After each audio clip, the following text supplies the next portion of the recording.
What's up, everybody?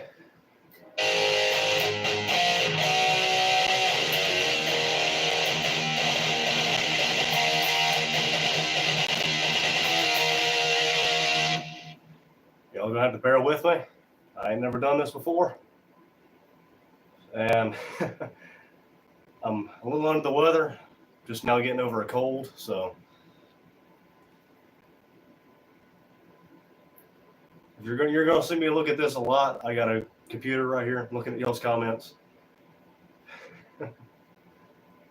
I'm very excited to finally be able to do this. Thank you guys for letting me get over 550 subscribers.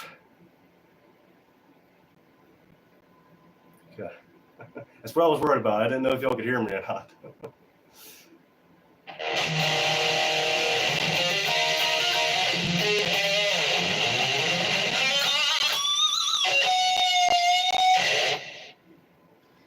So there's a few things I'd like to do tonight. Basically, just if y'all got any questions at all, definitely ask them, because I'll give you the best answer I possibly can.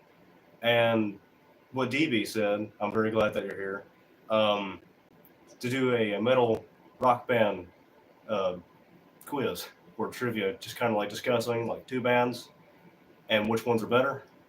So y'all comment two bands and we'll kind of discuss whether or not one or the other is better. Yeah.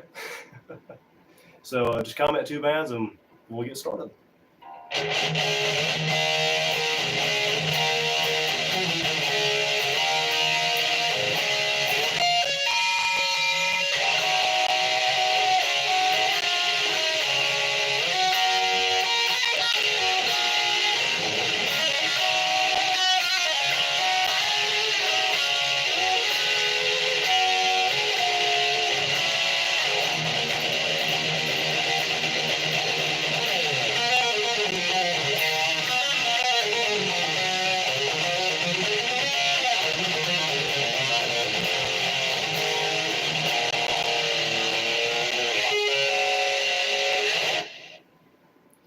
All right. So I got a comment about Judas Priest and Zeppelin. It's actually funny about Judas Priest that you comment that I've been looking into tickets to find a very good price to see Judas Priest and somewhere very close to me, and Led Zeppelin. So if y'all kind of just discuss, well, I'm going to discuss my thoughts on it. Between Zeppelin and Priest, they're both equally legendary and awesome. I love them both to death. But when it comes to technicality and just kind of sitting back and listening to like which band, like if you ask me Judas Priest or Led Zeppelin, I'm going to turn on Zeppelin more than I am Priest. Don't get me wrong, I love Glenn Tipton and KK Downing, and Rob Halford's vocals are just incredible. But you can't get any better than Page. Page was absolutely one of a kind. Song Remains the Same is probably one of my favorite movies to watch in my free time. That and the Randy Rhoads documentary. Both of those are just absolutely perfect 10 out of 10 music documentaries / films of all time. And definitely in my top 10. And Judas Priest, I've heard about their shows, and I'd really be very happy to see Priest in concert. I wish Robert Page and John Paul Jones would get Jason back like they did in 07 with the reunion concert. I want to see them. I want to see them so bad. Zeppelin would be absolutely bucket list here going to their show. I would just absolutely just die for it. It'd be absolutely incredible. Yeah, Page's voice, Page's guitar playing is, I've heard people say it's sloppy. Yeah, it's sloppy sometimes, but that's part of his originality, which I like. When you hear Randy, for example, if you listen to some of his blues stuff from '79, it's going to be really sloppy because he's just noodling around. He's just coming up with stuff that what has become legendary. Like I saw this video on Randy Rhoads clips. If you look at the 1979 Private Lesson, he kind of gives like a brief little.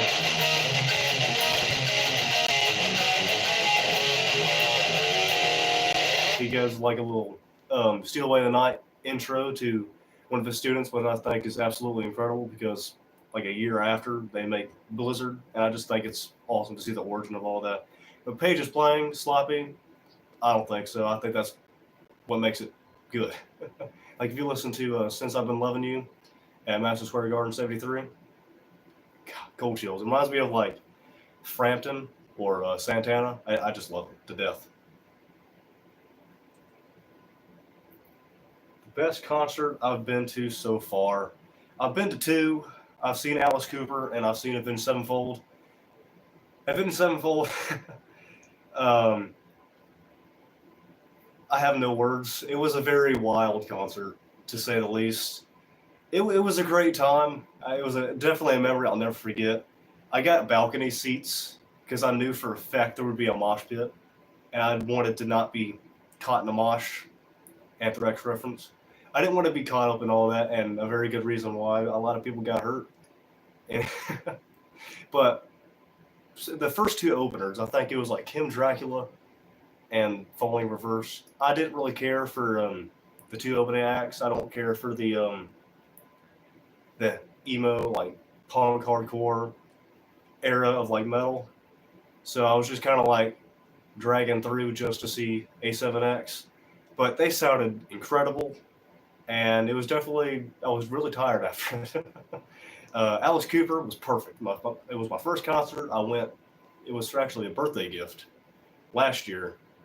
Nina Strauss was absolutely perfect. She didn't mess up once. And a cool story I actually have to have about the Alice Cooper show is during I don't remember what song. I think it was called Snakebite, if I'm not mistaken, which is actually ironic because that snake actually did bit him. He actually did bite him in the head during when he was singing. Like he was just singing, and that snake he had like wrapped around his neck. He was holding it, just messing around with it. It bit him on the top of his head, and he had to like pry it off. And he didn't miss a beat. He was perfect. They all sounded incredible. They ended with Elected, the best concert closer I've ever seen because it was obviously my first one. But between the two, I'd like to go to another concert this year. I don't know where I'd make the money or when I'd be able to. But Alice Cooper over Avenged Sevenfold, yeah, I love it. Comment yours favorite because I don't know what you guys are saying. I know DV that you said that you saw the Ultimate Sin tour with Metallica and Cliff Burton. You were lucky for everything. I'd love to be able to like resurrect like Cliff and Randy and just all those people, just to see them live again.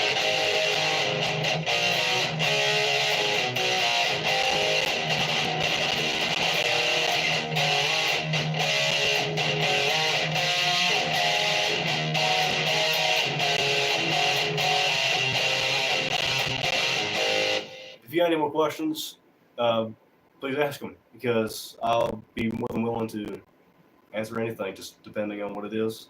And comment two more bands so we can get discussed on that as well.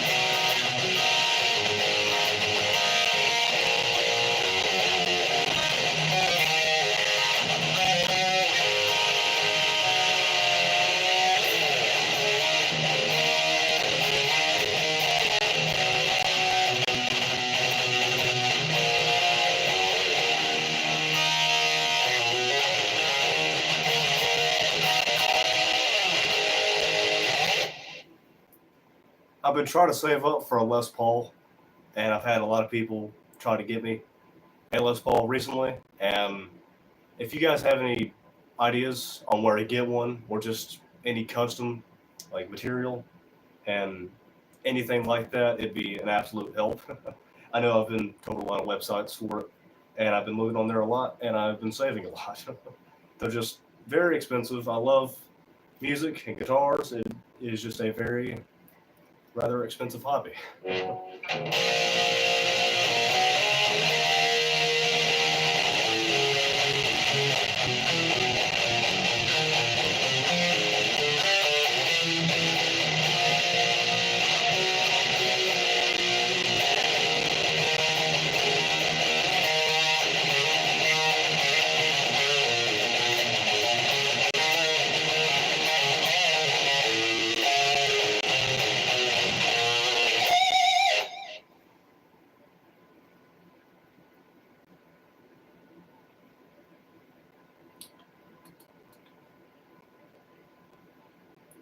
dang, he should definitely put one of them up for sale.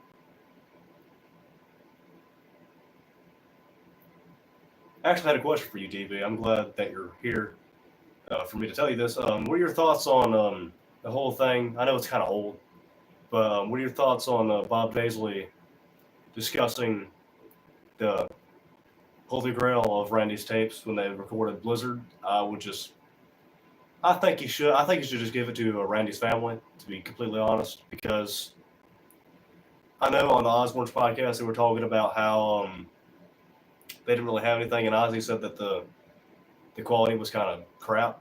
But I don't know. Either way, I would still love to hear it. I just wanted to know your thoughts on it. I was just curious.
Yeah, that's what my thoughts were too.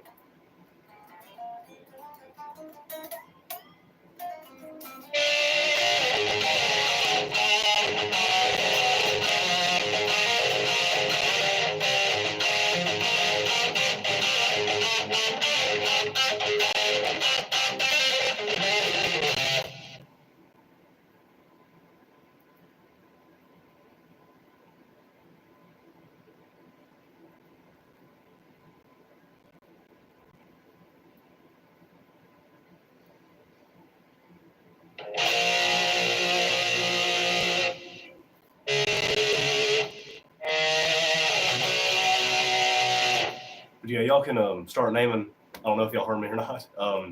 Two bands, or just how many, like name how many bands that you can think of. Ignore that. just yeah, just two bands that you think are similar to each other, like for example Metallica or Megadeth or Beatles and the Rolling Stones. Just any two bands, and we'll get talking about it.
you hear about Brian Wilson's wife? That's terrible, man. I wish Brian Wilson's been through a lot, and I really think that he deserves to be appreciated more. Brian Wilson's voice was just him and Mike Love. They're both harmonizing vocals on just whatever song they could ever make. Like God only knows the entire Pet Sounds album. I really wish people would talk about the Beach Boys more.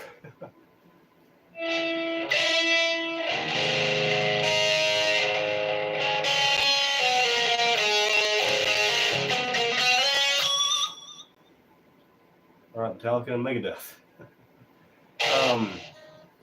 I'm really kind of in between on Metallica and Megadeth because the first thing I do when it comes to like trying to differentiate like which band is better, obviously I automatically look at the guitarist. Marty Friedman has some stuff that Kirk Hammett doesn't really incorporate in his playing. I know a lot of people bashed on Kirk's playing on 72 Seasons. I really enjoyed 72 Seasons, and I wish people would stop hating on it. I know Megadeth released an album about a year or two ago, I believe, and I enjoyed it, but I didn't enjoy it as much as 72 Seasons. It was just kind of one of those things where, like Peace Sells, Holy Wars, Tornado of Souls, they're all iconic. I've really just gotten into Megadeth a lot more, especially Marty Freeman's playing. Marty Freeman, I didn't understand for a long time about why people have talked about him. I was just kind of like, Metallica's better because the media says it. I'm going to go along with that. And I don't ever like being like that. But over time, I've gradually respected Megadeth. And it's kind of hard to choose because Metallica created thrash metal and it just kind of went into these things where Dave was in Metallica and it's just kind of been them two button heads about which is better and the big four about why whether Anthrax or Slayer is better. It's just created a whole just a monotony of just drama. But Megadeth is really good, but I prefer Metallica. I think what kind of puts Metallica up for me is Dave's vocals. I think Dave is a great singer, but I think James has more range when it turns to a range of just sitting there and just kind of like not getting annoyed by it, but you still listen to it anyway, just trying to get through it. That's how I feel with Dave. No disrespect to him at all, but I just feel more comfortable listening to Metallica. But yeah, Metallica, I think, in my opinion, is better than Megadeth, but everybody has their own opinion. It's probably fine.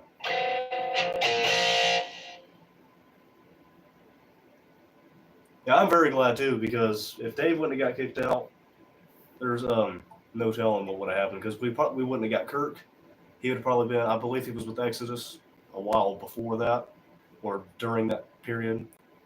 I don't really know the whole story on that. But yeah, I'm very glad Dave got kicked out in the most respectful way possible.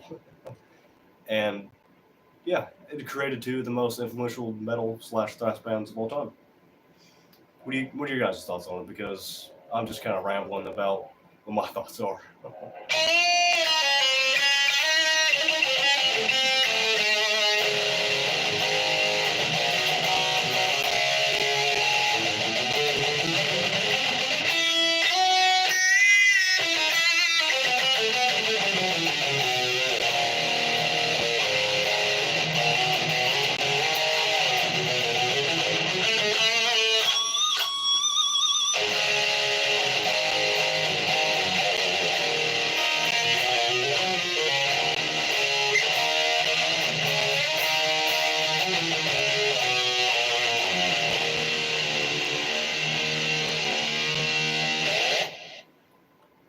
I also like to discuss about, this was also a while back, it was in November, but Tom Morello being the only one to show up at the Rock and Roll Hall of Fame induction. I think that was absolute. I don't really know. I haven't really delved deep into why they didn't show up. But in terms of when it comes to Rage Against the Machine, I think Tom Morello is more in it for the music more than the notoriety and kind of for the just love for the music. I think Tom is definitely more there than the rest of the people. And that's probably why they broke up not too long after, which absolutely sucks because I would have loved to see him Rage Against the Machine. It would have absolutely been awesome. I'd like to see Rage Against the Machine, and like I don't know if you guys have heard of any newer alternative people, but when it comes to newer bands, I think my three that have kind of like defined and kept the spirit of the old bands have definitely been Greta Van Fleet. I know that they've been touring around here. I wish I could have got them to see them. Royal Blood, which are two incredible musicians, artists from the UK, and Cage the Elephant, which are from Bowling Green, which I think is absolutely cool. Um, Cage the Elephant has been going through a lot of drama lately with he's been out a year, but they're going to be at Lollapalooza and they're going to be hopefully touring. They released a new song, which I think's okay. Social Cues, I think, is their best album. But when it comes to listening to newer bands, I don't really listen to a whole lot besides those three. But I just kind of stick to the 70s and 80s. I wish everybody would.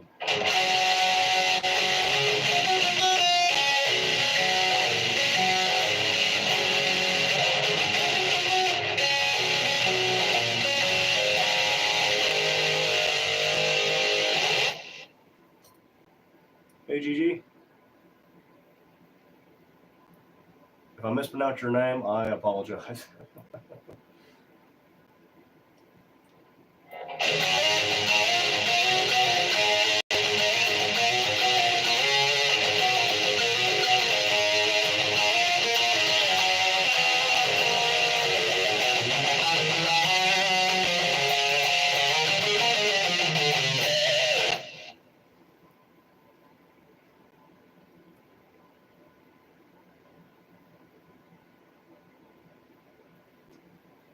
Also heard more news about the whole AI thing with Ozzy. Hopefully try to do a thing with Randy's playing and to incorporate that into a song. But I just think everything's kind of tying into Bob Paisley giving them the tapes, which I think, like I said earlier, should go to Randy's family. So that way they can decide whether it goes to X amount of people or this company or that company to release the stuff. I just really wish something would be figured out because the more Randy wrote stuff, the better the world is.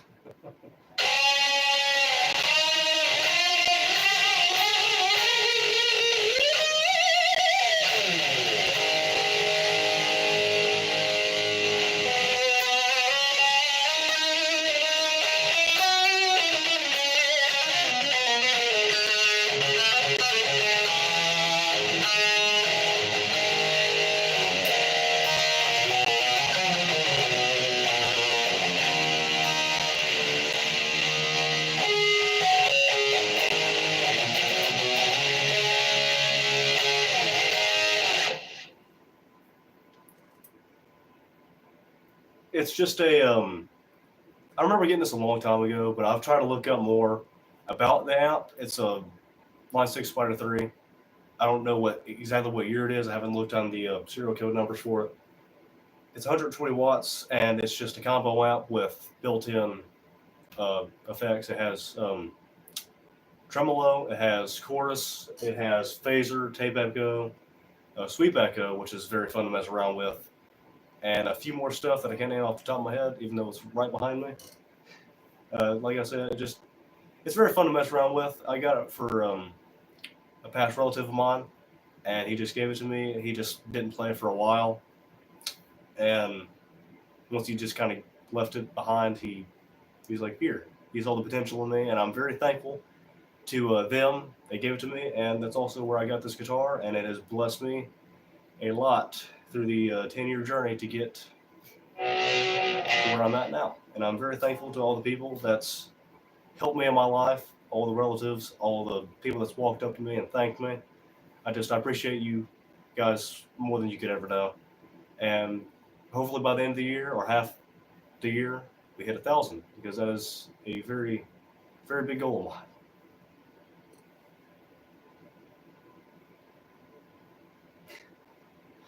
I like hearing that, Charlie. I wish everybody would. I'm not like saying people are trash. I just don't like the type of things that are being released. It's kind of. I mean, I respect it because obviously it's doing well, but some of it I don't to a degree where it's just filth. and I just really don't like the way people act now. They're just angry and just not humble. They're very arrogant. I don't like arrogancy in a lot of people at all. And I just wish the style and the atmosphere of the 80s and the people and the music would just all come back. So I'm really the odd one out, like when it comes to people at school or just wherever I'm at. I don't care. I embrace it. If people don't like me, I just ignore it. I don't really care.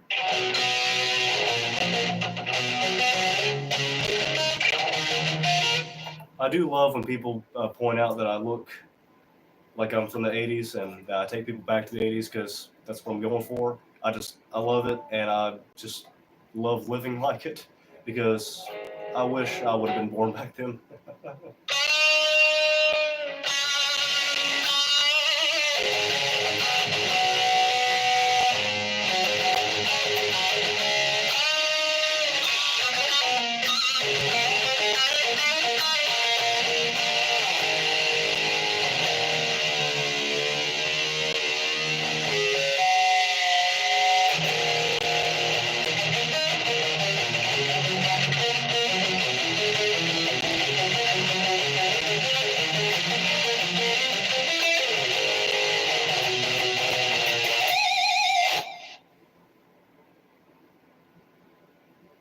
I will.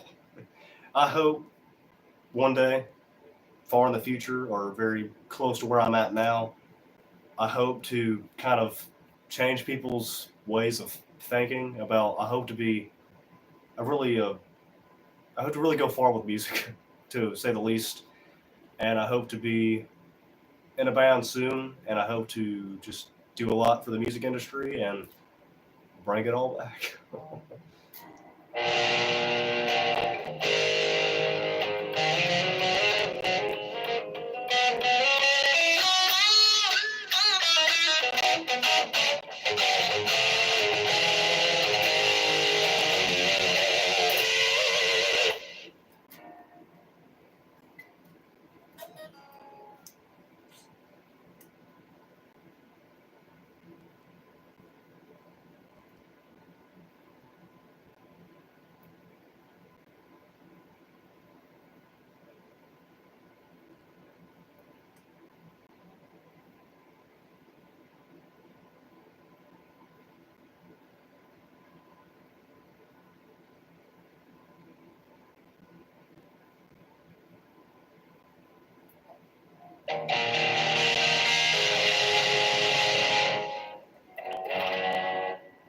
What are you guys' thoughts on the whole Rock and Roll Hall of Fame, all putting these not rock people in the Hall of Fame?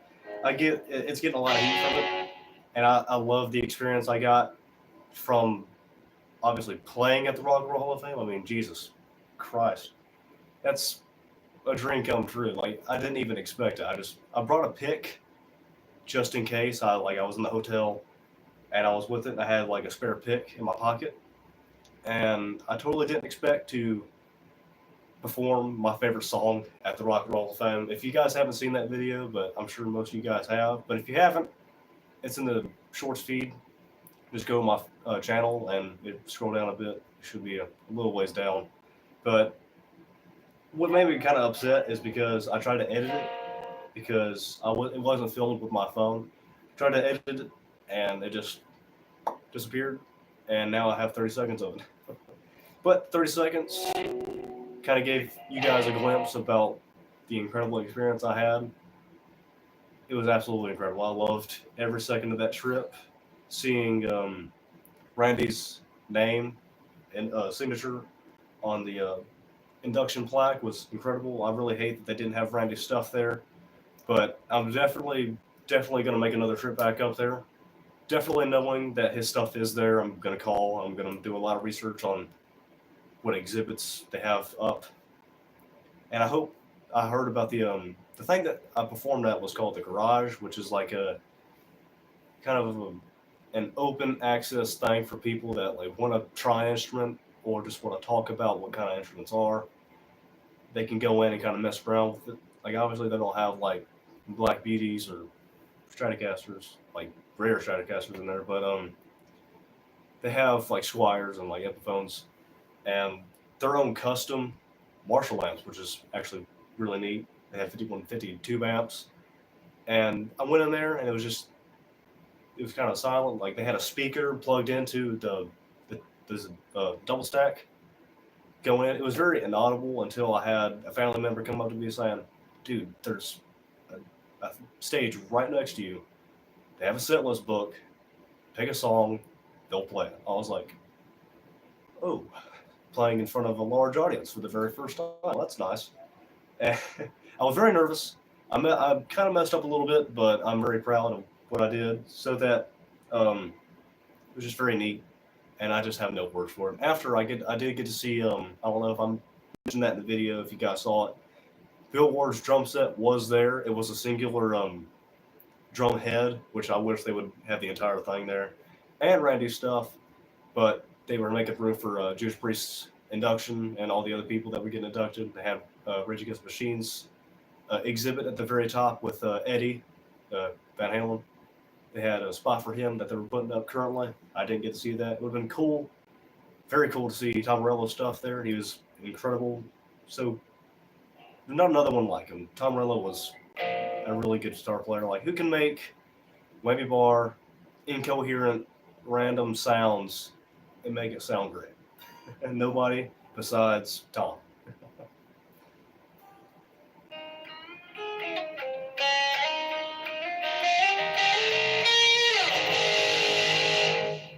Yeah, I was very shocked to see that Sharon liked my video. It definitely, absolutely made my day. And when I first started this channel, I believe it was about the middle of December, end of December.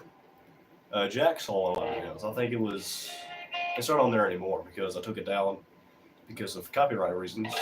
But I did a cover of Crazy Terrain with my JS32 Rhodes, and I did a cover of Crazy Terrain kind of like in black and white, and he commented on it. It was awesome.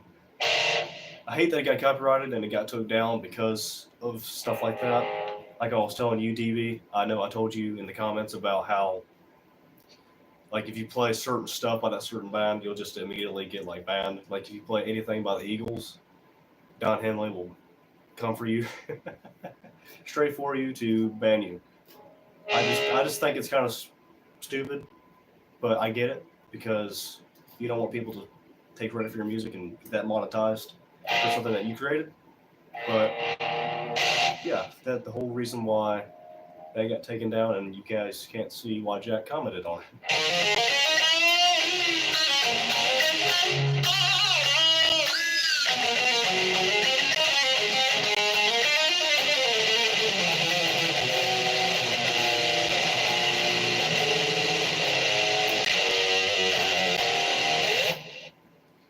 You guys can name 2 more bands if you'd like. We could discuss a little bit more on that. Oh, another thing I'd like to talk about. I came in there at the perfect time to see the Beatles exhibit, and once we saw that Beatles exhibit, that was right before I watched the Get Back documentary a couple of years prior to that. Before I went there, I was just a casual, very basic Beatles fan, just kind of knowing the overall like basic stuff like Sgt. Pepper's and Revolver. But once I saw the exhibit there and was able to go back home and rewatch it after seeing George's stuff and John's stuff and knowing more history behind it and the deep cuts, my respect for them has gone so much more higher. I had a huge respect for them prior to that, but it just, John being killed and George's early death, it's just what could have became an awesome reunion show and what could have became more a closer friendship after '69 when they made Let It Be. They just could have created so much more beautiful, perfect stuff if they weren't taken too early. Same thing with Randy and Dimebag and Cliff, all those things. It wasn't even their fault.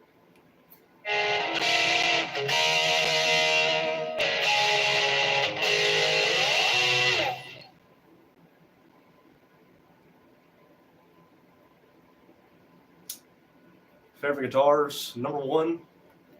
Well, I have a lot, so it's it's kind of hard to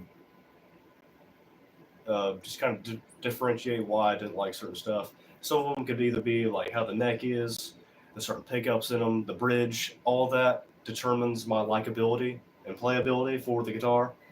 Like I did a video on the Honer, and I love that guitar. It's just the only con I have about that entire thing is it saddles so low, so it's like playing uh, like a God, what is it? Bluegrass guitar or whatever, like a slide guitar. Sorry, and it's kind of like playing like that, but you're like playing like this. It's very, very difficult guitar to play, but it's absolutely incredible that I own that. It was in Bill and Ted and You by Eddie. It's just I'd probably rank that last on my list, not because I don't like it at all, just because of playability. My Rhodes V is my number 2. I know I'm kind of flip flopping here. The SG I got was signed by Twisted Sister and Mark Weiss, which I posted in early March of last year. I believe it was last year. And I wanted them to sign the back, but they didn't, and they charged me a lot of money for that. Except Mark Weiss, I told him how much his work has meant to me, mostly because he took pictures of Randy. I mean, Jesus Christ, he was in the room with like Randy, Ozzy, Metallica, any band that you could think of. He's taking pictures for. And I think one of the last pictures of Randy was taken by him, which was absolutely incredible. If I had $100, which was what he was selling it for, I would have definitely bought one. My Rhodes guitar is my number 2. This is my number 1. My number 3 would be the SG. I don't really play it as much just because it's been signed, because I don't want it to rub off. So it's just kind of there, being its beautiful self. And the Honer, last, because not because I don't like it, it's just because it's very old and the hardware is very old. I get very nervous with the thing I don't like about it is because the Steinberger tremolo system, whoever used it before me broke the tailpiece, which is the tremolo bar, the whammy bar. It's broken inside it, and I still haven't figured out a way to take it out. And I'm trying to figure out a substitute for it. They have 2 sides to it, which you can take off, whether you're a left-handed or right-handed player, but which I think is really cool. And the fact that they only made that through 85 to 88 makes it even more special. But this whole ranking is the Jackson Dinky Solo Series, or Soloist, number 1, the Rhodes number 2, my SG number 3, and the Honer number 4.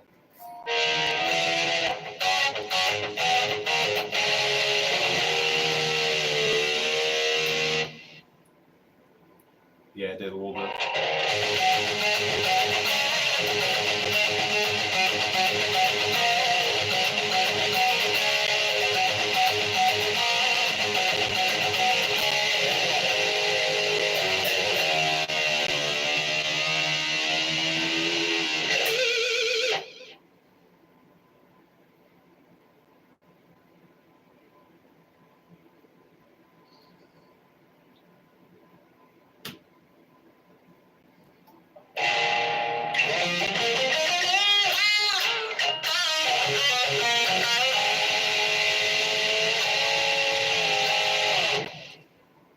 Active EMG pickups are incredible. I love EMGs so much. I wish I had $300 to blow it on, but I'm currently underage for working.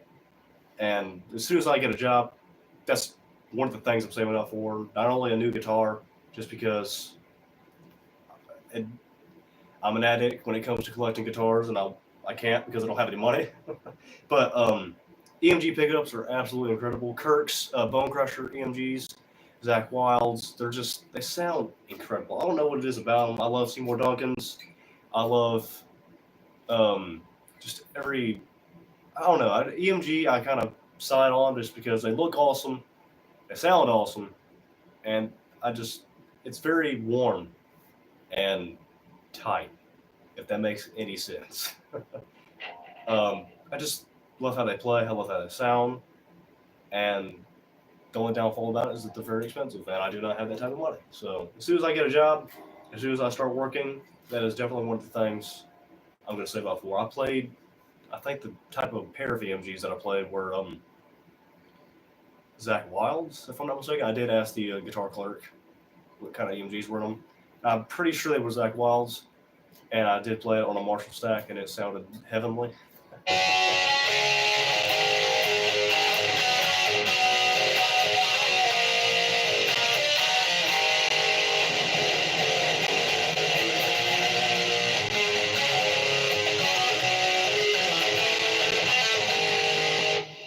I actually know somebody who has EMGs in their Ibanez Les Paul, and I wanted to take it home with me.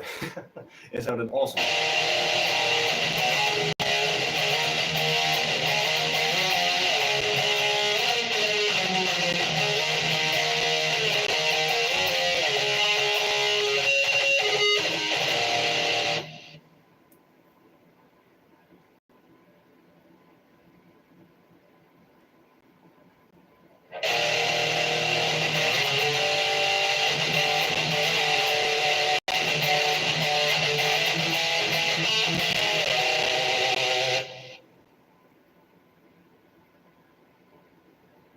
Yeah, man. But sometimes when they're not modded, they still sound incredible. Like this. This sounds as good as that I can get it for now. I've made a few adjustments on them, but sometimes like Les Pauls, they sound gorgeous and perfect as is.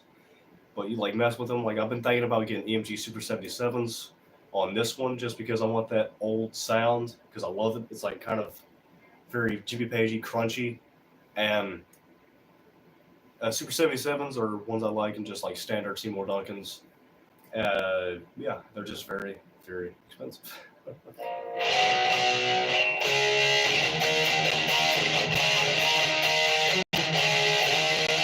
And after hearing that Randy used Seymour Duncans, it made me want them even more.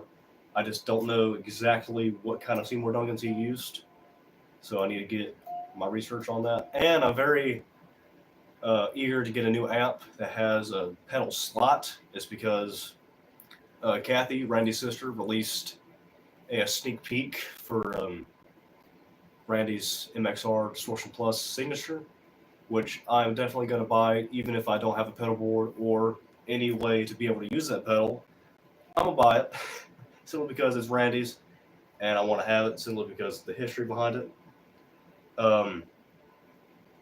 I definitely want to invest in the pedal board. I've been looking at Line 6 Catalyst, and I've been trying to get like a Marshall. God, Marshalls are so expensive.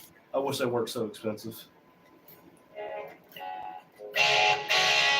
I'd love to get a white binding on the Marshall just so it can look as accurate as possible to Randy's and make it sound like that.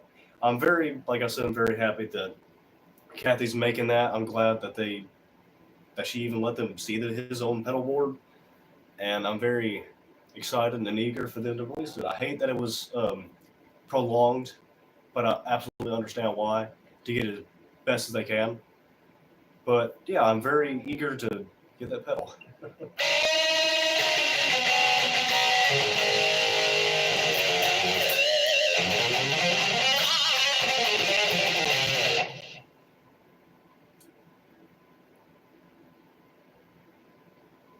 Thank you guys for everything. We got 2 likes currently, 7 people watching.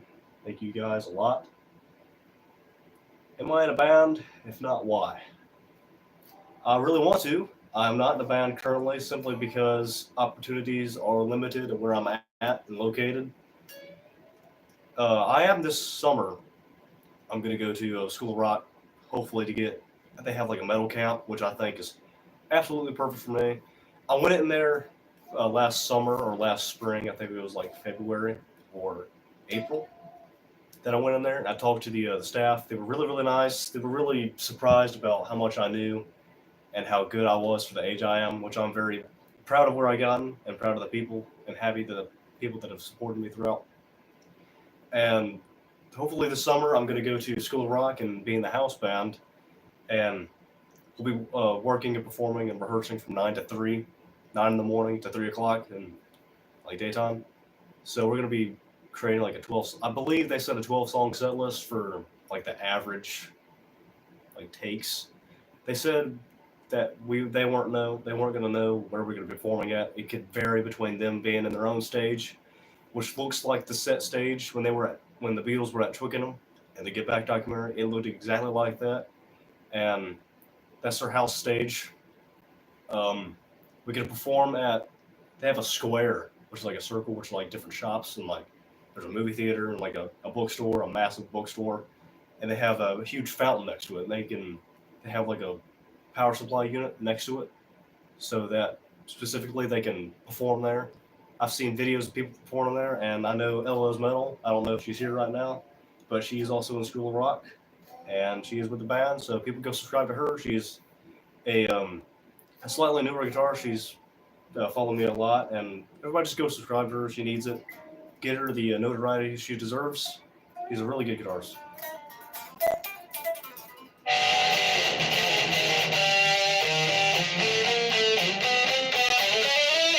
But I really hope to be in a band this summer, and I hope to possibly get their info and hopefully take that farther into being a very successful band.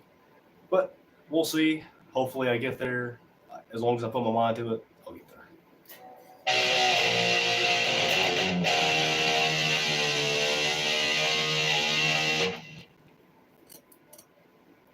It sucks, man. Y'all, we're all just in a warehouse, or y'all just have, was that your only resort to go to for the band?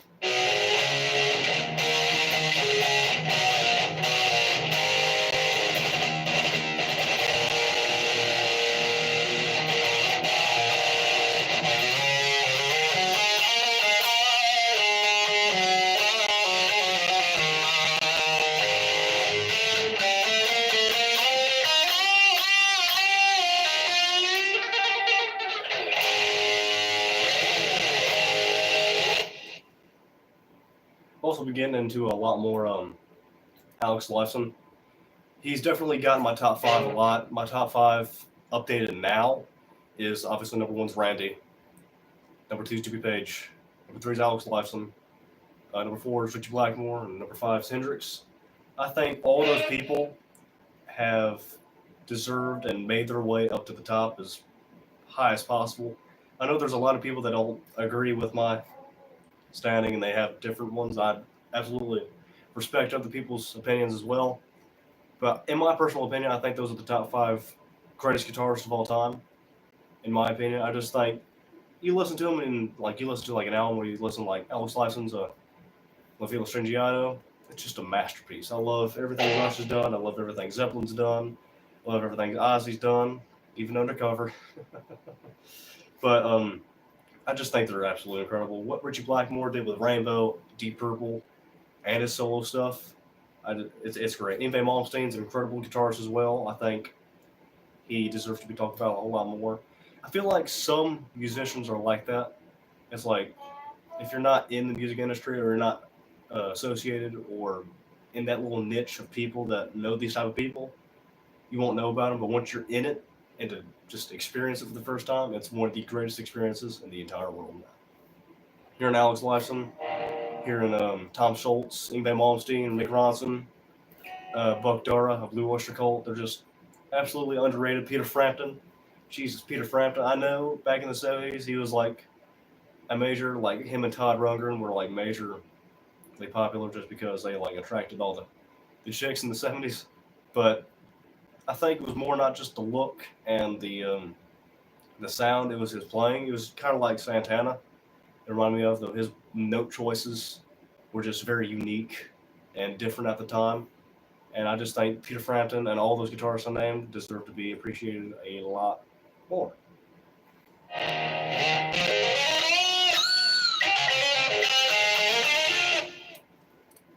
Thank you, Charlie. Yeah, I've heard a lot of good stuff about School of Rock, and I'm very happy that I will be able to hopefully be a part of it. I follow them on multiple different platforms and all their videos and stuff. I saw their cover of Schism, which was I was really impressed by that. And when I went in there to talk to them, it was kind of like something was off. Not like a bad off, but like a good off, simply because I went in there, it was quiet, everybody was leaving, and I was like the only person in there. Like I didn't have a case at the time, so I was just like in there holding like hey, I like to be in a band, please. So, it was like to be just very awkward. But after I got to talk to him a little bit, I think the staff member name was Kiko, which is kind of cool. And I went in there backstage.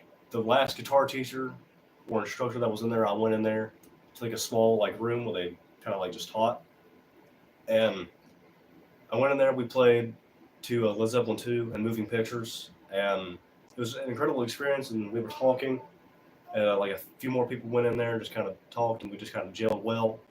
And hopefully that chemistry we created in there is still there to hopefully let me get in further with School of Rock, because I really hope to be a part of that little niche of people.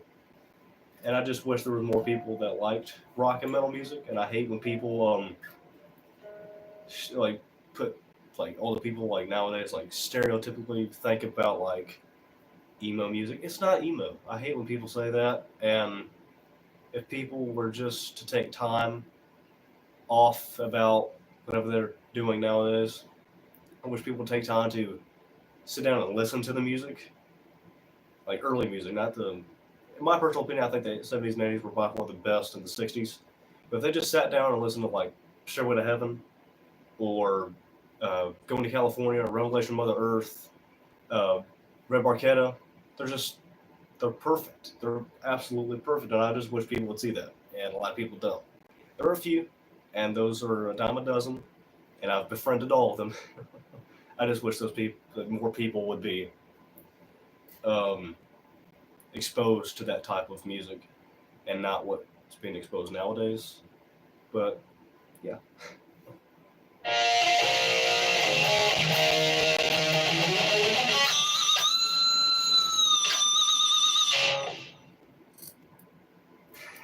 Yeah, I absolutely agree. I don't like the fact that the AI thing I was talking about, I don't like the fact that they're doing that. It just kind of takes the whole meaning out of what music is. Music isn't just some random thing put there just to listen to when you're bored.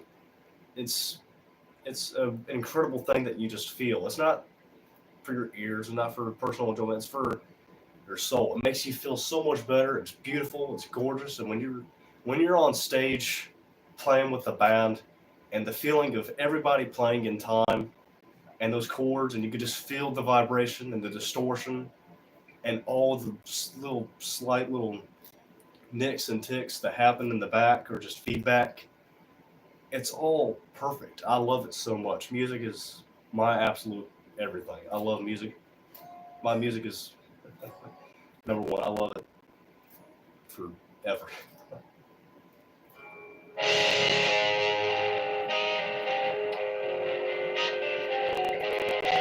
I wish people would go back to using real instruments.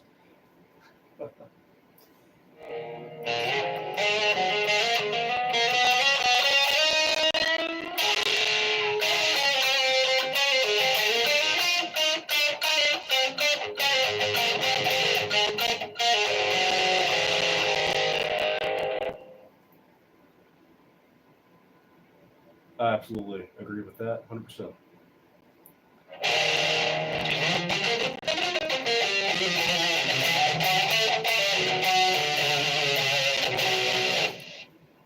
Oh, wow, we've gone on 54 minutes. I did not intend for the stream to be this long, but yeah, I'm very glad that you guys showed up to experience my first live stream. I'm very thankful that you guys asked me questions, and if you got any more questions, I'm more than willing to answer them. And I think we are still doing, if you guys want to, y'all can name two more bands and we can discuss that if you like. But just whatever you have that you want to discuss, absolutely do it, because I'm more than willing to do anything.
think I am going to be ending this stream soon. So if you have any last minute questions, please do ask them.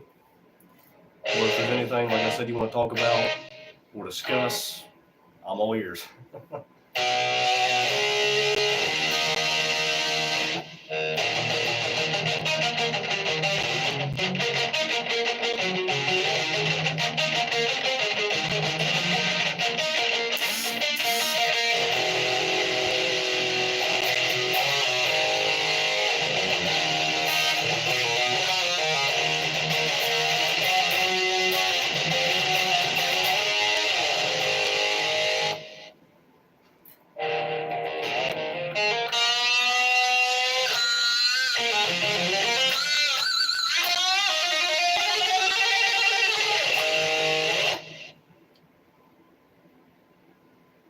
Yeah, Charlotte, they absolutely are. Funny story about my parents. One of them went to Ozfest a long time ago, and they didn't know they were in the mosh pit, and they were going to watch see Rob Zombie, and they didn't know they were in the mosh pit, so they ended up getting trampled over and getting hit by a block of grass, which is absolutely crazy. I would love to go to Ozfest, just not in the mosh pit part. But yes, they are metalheads. They've seen a lot of good bands. Actually, my dad has never been to a show before, but he's always loved that type of music. When we saw Alice Cooper, it was actually my dad's first time. So it was just kind of it was both of our first time just going to see it, like for the first time. It was absolutely just a mind-blowing experience. I wish I would have recorded it at the very beginning of the Alice Cooper concert. It started with like plague doctors like on each side of the stage, and they were like ringing bells and stuff like that. And at the very end, like it just kind of went dark, spotlight in the middle. Nita Strauss and I think stars. I don't remember who it was. I thought it was Johnny Depp. I genuinely thought it was Johnny Depp because he was wearing like a pirate suit, and I know he was in Hollywood Vampire, so I just kind of put two and two together. I was like, that's Johnny Depp. It wasn't. It was some other guitarist. I don't remember his name though. He was really, really freaking good though. They undid the curtain, and it was like a newspaper headlining. It was saying a band, like for example, a band in Kentucky. I was in Kentucky seeing the show, and it like kind of stopped. It I don't remember what song it did. It was either No More Mr. Nice Guy or God, what was that song? Dang it. Lock Me Up. It was Lock Me Up. Sorry, I apologize for that abrupt pause. It was Lock Me Up. He bursted into the newspaper. He cut it open with like one of his swords. It was just an awesome first time. That's why I love Alice Cooper. I'm very glad that I got to see him live. It was just absolutely incredible.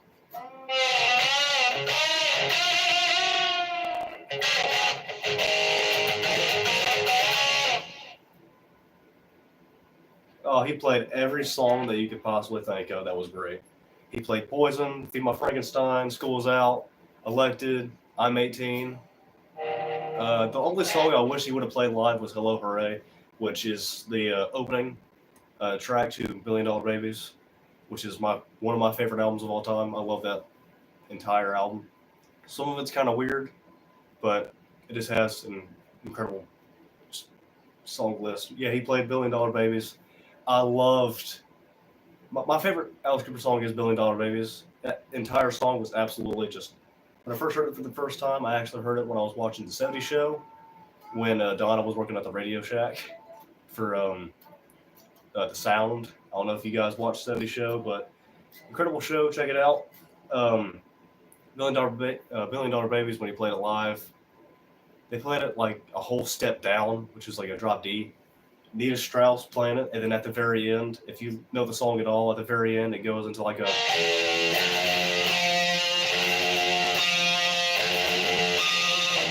It's like stuff like that, and just hearing that with the bass and the double kick drum, it was absolutely incredible. I loved it.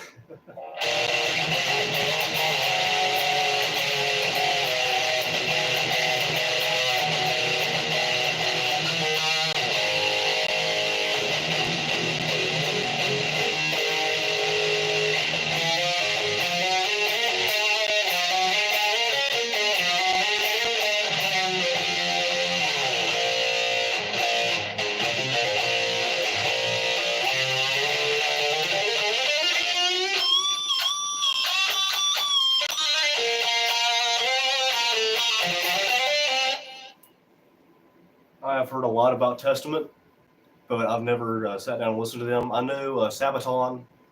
I just started getting into them recently because I heard about them opening for Judas Priest for the upcoming U.S. tour.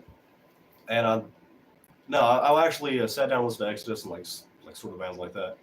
But no, I will definitely check Testament out. I've heard a lot of great, good things about them and the guitarists and everybody in that band.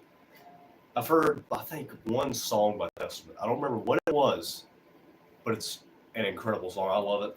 I really don't remember what it was. I wish I did, because I think that's kind of what like led me into like Exodus and Sabaton and all those different bands like that I never really just kind of like dive into, because I don't know, like some of them kind of don't really gel well with me. I don't really like.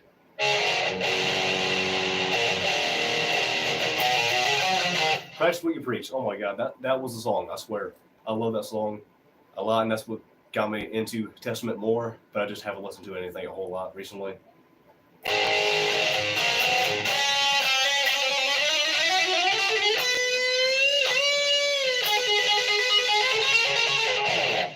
The first time I heard Practice What You Preach was I was just listening to Spotify, and at the time I didn't have like premium, so I couldn't listen to like whatever song I wanted at any time.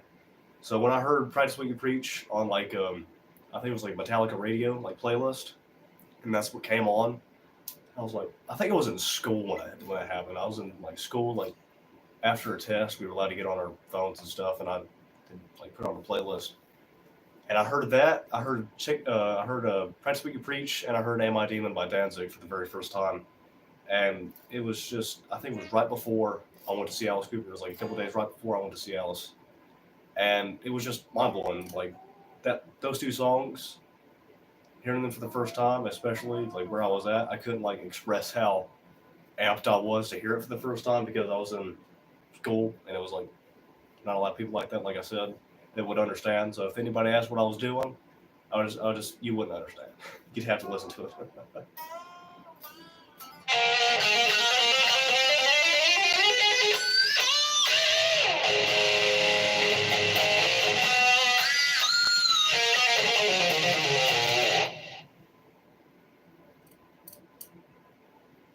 I have to listen to that, DB.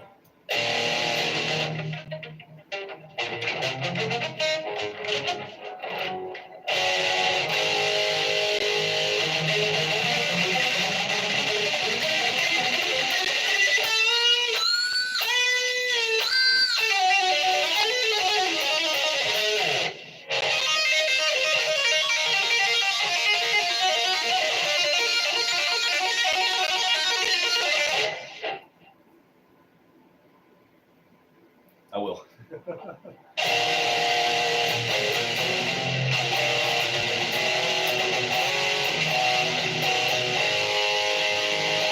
Speaking of Danzig, I heard a really funny story from Mark Weiss, who I got my SG signed from. He had a story when he was taking pictures of Danzig and the entire band. He'd fix their hair and fix their clothes and just kind of give them stuff and like props to make the pictures look as best as they can. And when he was doing that, everybody was like, don't touch Glenn. Don't touch Glenn. He'll get mad. And he didn't listen. He was like, trust me, I promise, this is going to be an awesome promo. This is going to be an awesome picture. Trust me. And little did Mark know that Glenn didn't even like him at all. I don't know why. I don't remember exactly what the story about why he didn't like him, but he didn't want to be touched at all. And when he did, he got a threat from him, and he was just kind of like, okay. He stood back to the picture, and he showed us the picture on like a big slideshow screen. It was really cool.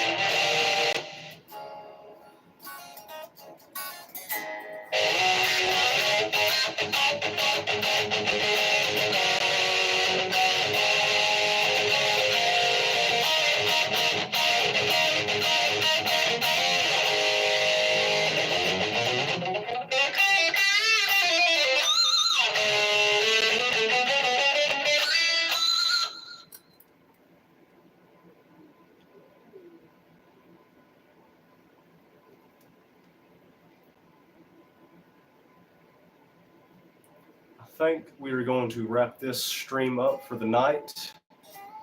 Wait, one second. Blackie, Lawless, and Wasp. I didn't really get into Wasp. Like, I think when I started getting into Wasp was like right around the time I heard Testament and Danzig for the first time, and I never really like paid attention to Wasp. I think the first time I heard Wasps, besides when I heard uh, a few more songs, a song that I will not name on this because I don't know what kind of audience I have on here that are young, if there's anybody that's young, but there's a song on there that is not appropriate and that I heard at school, and it's just like everywhere where I was at, and I heard it, and it was really, really good. The first time I heard Wasp was when I was watching Cobra Kai. I don't know if you guys have seen Cobra Kai, but if you haven't, where you been? It's a great show, and I think they did great for what happened after Cobra Kai. I mean, Karate Kid. But yeah, the first time I heard Wasp was when I was watching Cobra Kai. Sorry, I'm having brain fog here for some reason. But yeah, Wasp is really good, and I've heard rumors about like stuff they've done, and I don't know, Wasp is pretty good. I enjoy listening to their music. Yeah, you know what. What's up, Pat?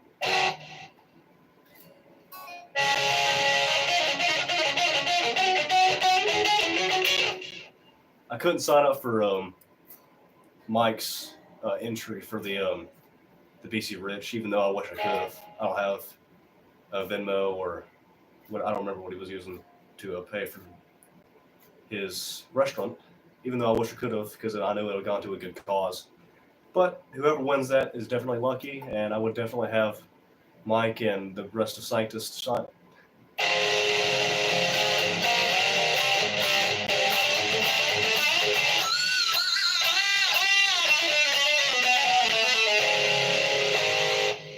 There is always next time. Yeah, I don't know if I'll be able to make Mike's live stream tomorrow. I think it's at 10. Hopefully I can catch up on some of it for like 30 minutes to an hour or something. Hopefully I can see who wins because it'll be cool. I don't know. Did Parker ever get the Ride the Lightning tab book? I don't know. I don't remember if he said that he did.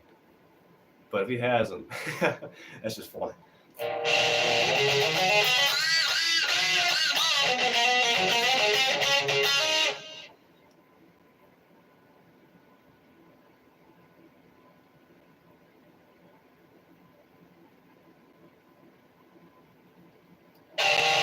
I saw your video on that worst to first video, Pat. It was pretty good. I enjoyed it, dude.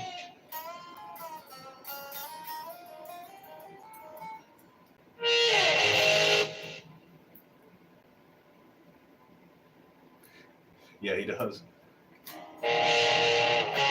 I love Ride the Lightning, the song, whereas I think the album is perfect, but the first 5 albums that Metallica ever put out is when they just kind of were at their peak. Like when they turned butt rock, as people like to say, with Load and Reload.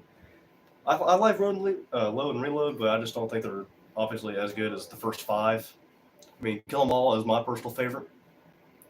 Master Puppets is number 2, and Justice for All is number 3, and Ride the Lightning is number 4, and Black Album is number 5. It's not because I don't like them as much. It's not because I have like a hatred towards them. It's just a fact that like they're all perfect, and I have no specific reason to put them at a low spot. But since they're all perfect, it's just kind of like how much I listen to them and how much I like the sound of them, which I think that goes to a lot of albums and people.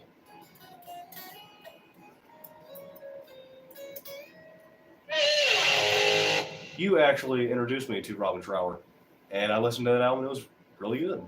And I listened to what you said about the worst to first, and I agree. They were.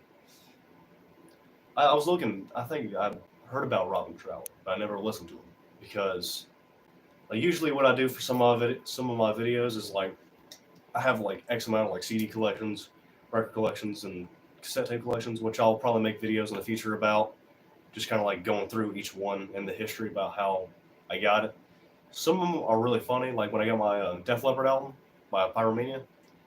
I was in Kentucky, and I was at this very not so good area, and it was at a record shop.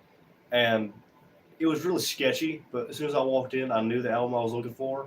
And the very first album I saw when I walked in there was Pyromania, and which is very lucky. But when I was walking around just to kind of look, it was very hot. It wasn't very well kept. The doors were open, and there was a lot of people with like cameras and stuff in there. Like when I went in there, somebody had their phone against a Clapton record, or I think it was a Bob Marley or a Clapton record, and they were recording. And it was like recording for like 10 minutes. So naturally, the thing I did to be a good person to stop that person from recording, and to just kind of get back at them for I didn't want to be recorded, so I pressed stop. So I don't know if they noticed that or not, but I turned it off because I don't particularly like random people recording me.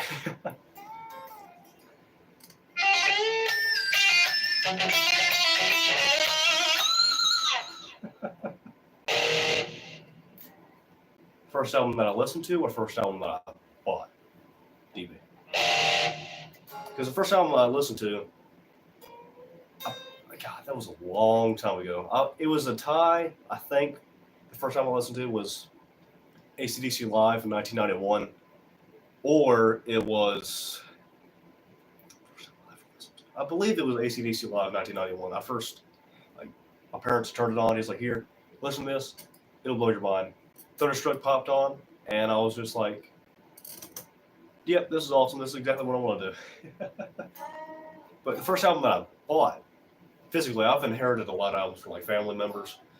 The first album that I inherited was a Led Zeppelin 4, an original, which is really, I think, awesome to really have. But the first album that I bought was actually Pearl Jam 10, which is a really great album, but I don't listen to it as much just because I prefer to be happy. And I don't think that I like grunge and that era of like 90s music, but Pearl Jam, the majority of the songs on 10 really good. I just can't listen to Black or some other songs in there just because it's sad and like kind of just dark.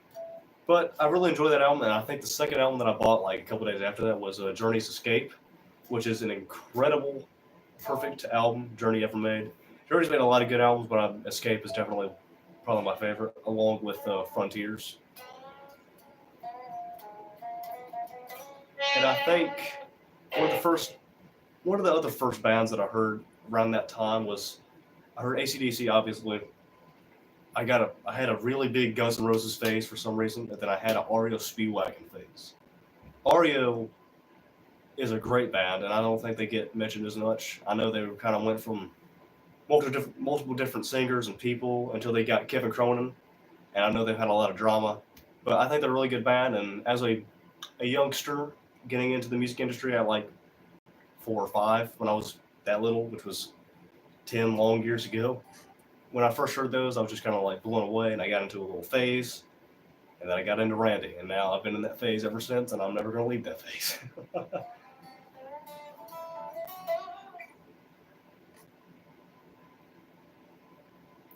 Yeah, Alice in Chains, Jerry Cantrell is a really incredible guitarist.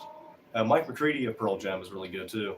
But when it comes to like Nirvana, I don't really care for Nirvana. I know you're probably people are just be like shocked. I'm like, why do you hate on Nirvana? I'm not hating on Nirvana. I think they make good music. I respect the music they made. I just think it's overplayed. Like Queen, I love Queen. I like Sheer Heart Attack. I think that's their best album. I mean, it had, along with Day of the Races, that's their 2 best albums in my opinion. But their overplayed stuff just kind of throws me off to not listen to them as much. But yeah, I think Alice in Chains was definitely one of the best grunge era bands at that time. Although I will say I do like Nirvana's rendition of Man That Sold the World, which was on MTV Unplugged, which I was just playing earlier. I really enjoy that cover, but that's really about it that I will physically sit down and listen to. But besides that, I'll just listen to the original and go.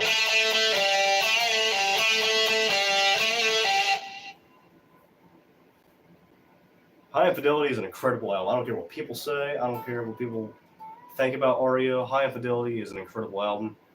Don't Let 'Em Go is like one of the first REO songs I heard, and I love Kevin's voice on it. Just everything, the sustain he had on the guitar and the synth solo. I just think it's great. It was definitely the epitome of what the '80s were.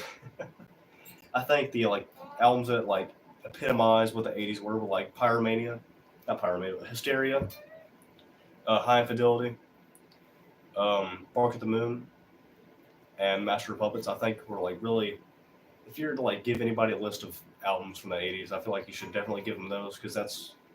Oh, and 1984 by Van Halen, definitely epitomized what the '80s were in a nutshell. Just kind of going from pop, from new wave from the late '70s into pop, and then transforming into the new wave of British heavy metal, and then kind of going into what became grunge. And it's just I wish people would get into it a whole lot more, basically.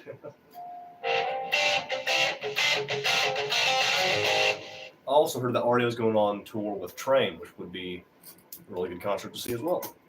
And Hart and Cheap Trick just announced something recently, which would be incredible. Ann Wilson and Nancy. I know Pat knows Mike's obsession with Nancy Wilson, and I think it's funny as crap. And he's in a Hart tribute band, which I think is absolutely incredible. Nancy Wilson doesn't get talked about a whole lot, and she does. She deserves it. I mean, there's a lot of female rock stars like Nina Strauss and Pat Benatar and Lita Ford. Joan Jett's okay, in my opinion. Joan Jett had a few good songs, and I really liked when Lita Ford and Joan Jett were in the Runaways. I think that's when she was at her best, in my opinion. Oh, I love Screaming for Vengeance. My favorite Priest album would probably have to be Defenders of the Faith or British Steel. Obviously, British Steel was perfect. My favorite Judas Priest song is Metal Gods, which is the title. No, it's not the title track. It's one of the songs. I don't remember what specific track it was, but it was on British Steel. It's one of my words for some reason. The White Album. I love Revolution 9 was a odd song, but the rest of the experience of listening to the White Album and Martha My Dear and While My Guitar Gently Weeps was definitely an experience that I love. I love the Beatles, basically. In a nutshell, the Beatles were perfect, and everything that they ever made was just a hit. I love them a lot. But definitely in my top five. My top five bands would be Ozzy, both with Sabbath and solo, Metallica, Rush, Zeppelin, and the Beatles. Yeah, I think that's five. I think I counted that correctly.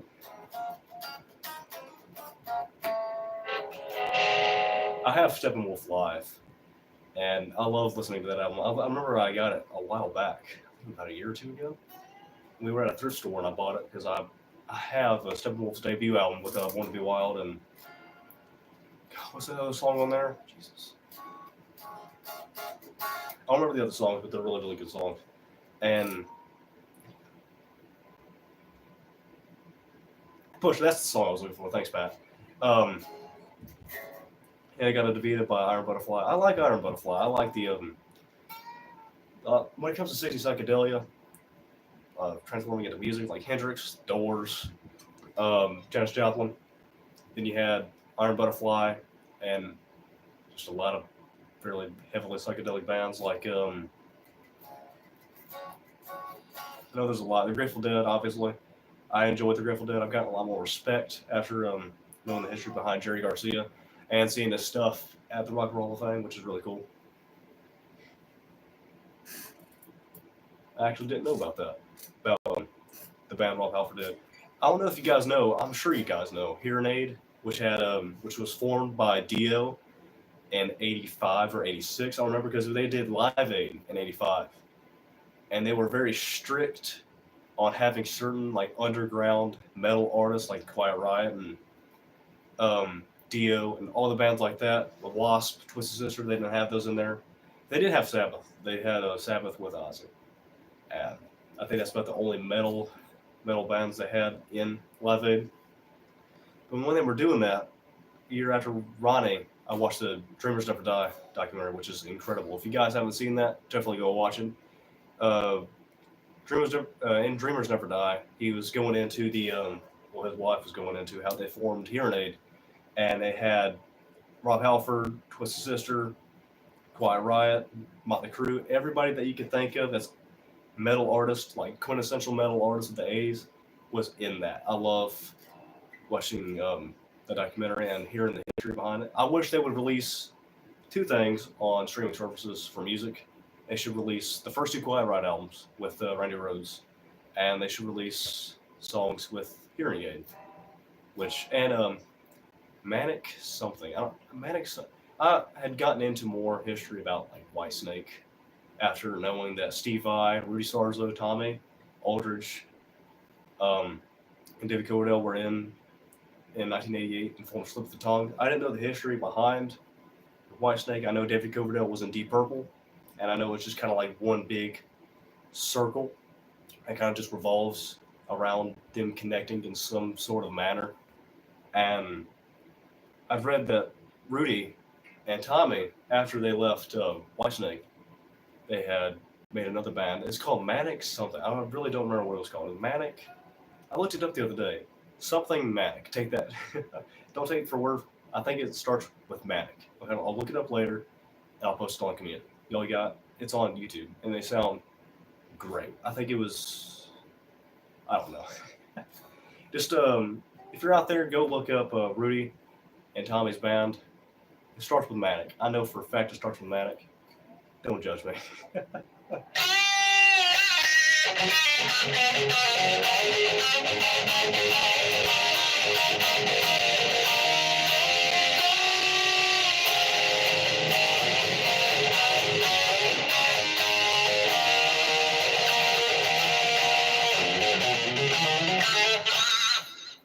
Yeah, I love Perfect Stranger. My personal favorite Deep Purple album is, I'm sure it's no surprise here, it's Machine Head, which is actually, I know you guys can't see it because this live stream, like, way it's like formed, it's like into a short, so I can't really show you guys, but I have Machine Head, and I've showed it in a few videos and talked about it. Richie Blackmore's playing on pretty much everything he did was absolute masterpiece. Like when he did Burn and Fireball and stuff with Ronnie Dio. Sorry. Just everything Richie Blackmore did with Deep Purple was absolutely great.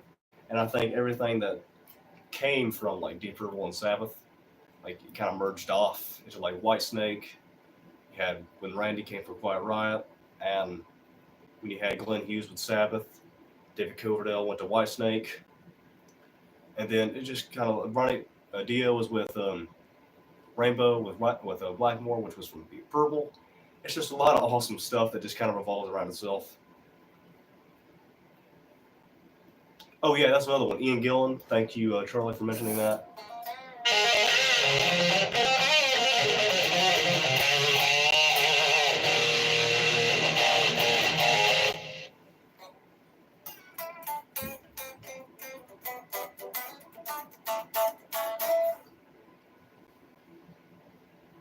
Yeah, Born Again was a really good album. I loved, I think it's called, I'm terrible with certain names with stuff, but Born Again was a really good album, and I think it should be noticed a lot more.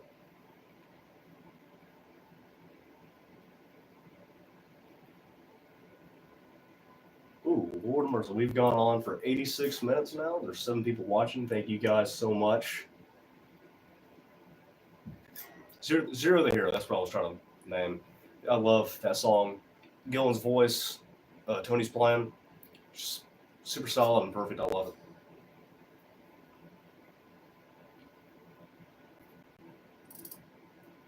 All right, I think we are going to finally end this stream. I'm going to do a lot more streams in the future, do not worry. I think I'm going to be doing one really, really soon. Once I get breaks and stuff, and once I'm off a lot longer and weekends, I'm definitely going to be doing more streams. But thank you guys for joining me today. Thank you for the multiple people that's joined me and commented and asked me questions.